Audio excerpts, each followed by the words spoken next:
I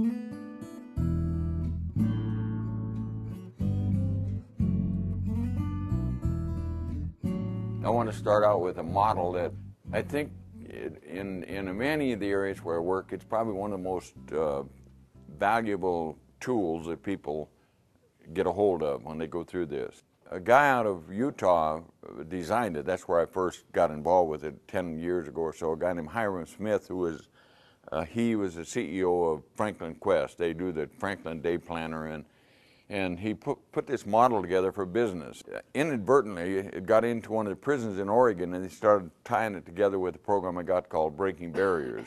And they started getting some letters from inmates, you know, about the reality model. And I went and met with him, and I took him into a prison in Oregon, and we designed it for inmates. But I've used it in all the areas that I work because I think it's got tremendous value for people dealing with people. And the model is built on a needs wheel. We are driven by 5 basic human needs, all of us. You know, the need to live, that's a basic human need.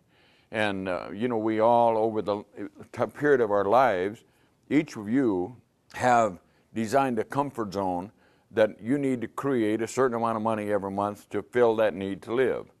And when changes occur, you know, that starts getting threatened. So it causes a lot of challenges when that needs wheel starts getting threatened, because people have worked like heck to develop a lifestyle that they, you know, they got their boat and whatever it is, and now changes start occurring and some of that money starts disappearing and you start getting a little concerned.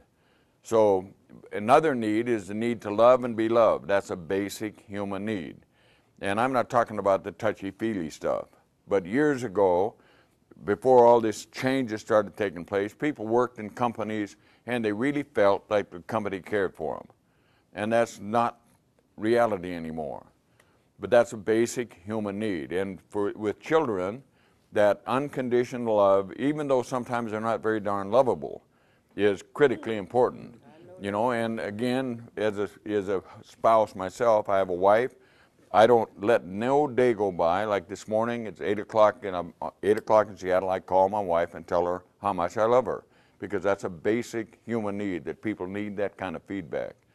We also have a basic human need for the need to feel important, that every individual in every organization should feel that what they do makes a difference.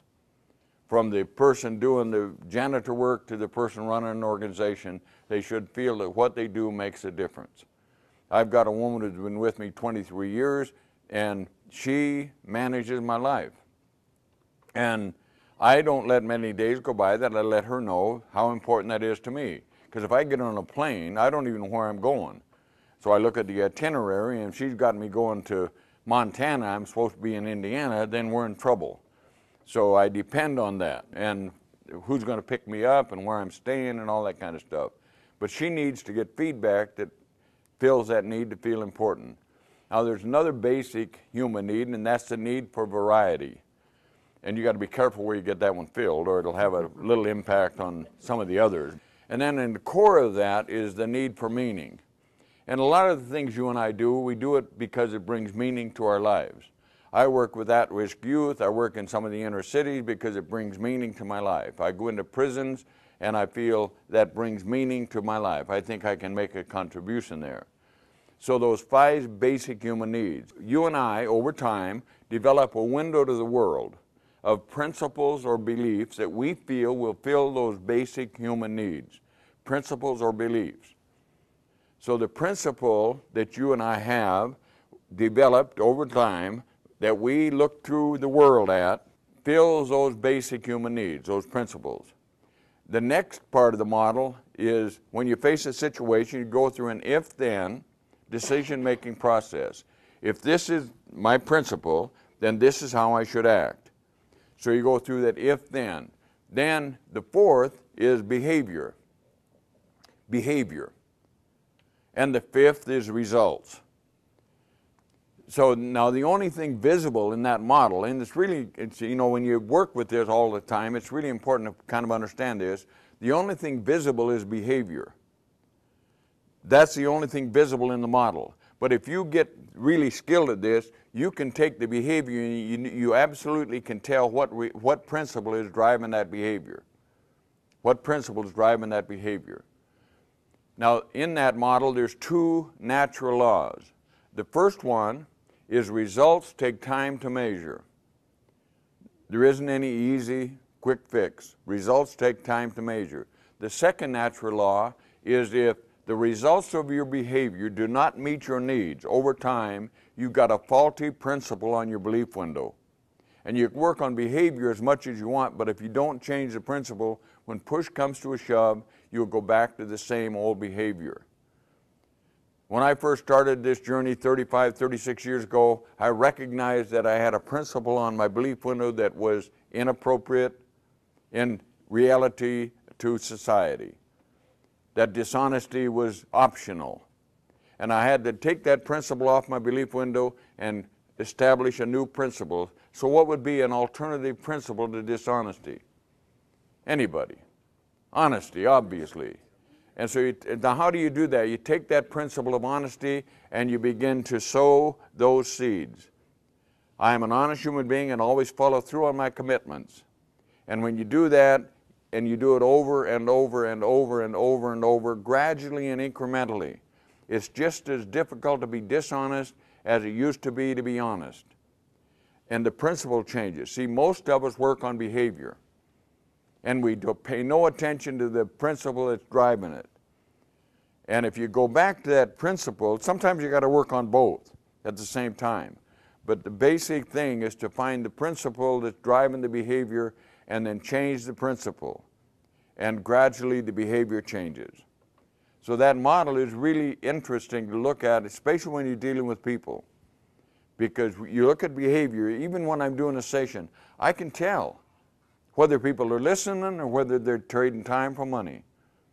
CAT trains facilitators. I can come in at the end of that, I can tell which facilitators are going to go back and do something with the information, just by reading nonverbal communication. And you do it too. You do it automatically. You can tell whether people are listening to you or whether all they're doing is just preparing a rebuttal statement. So take a look at that model and see how it applies in the world that you work in and live in. The question is, to everybody, is what principle drives the behavior in the plant? You know, what principle drives the behavior between union and management? You know, and one of the things in my experiences over these years, working with union management, the underlying principle of the relationship is a faulty principle because it's based on a lack of trust. You know, in most cases, now you may have a different feeling today in Indianapolis. You've got, we're not in Indianapolis, where the hell are we at? Fort Wayne, Indiana. But we're in Fort Wayne, Indiana. You know, so your plant has developed a significant improvement in trust over the years, and you've got good leadership on both union and management, so the trust level is a whole bunch better than maybe it was 10 years ago. But out on the plant floor, you know what it looks like out there.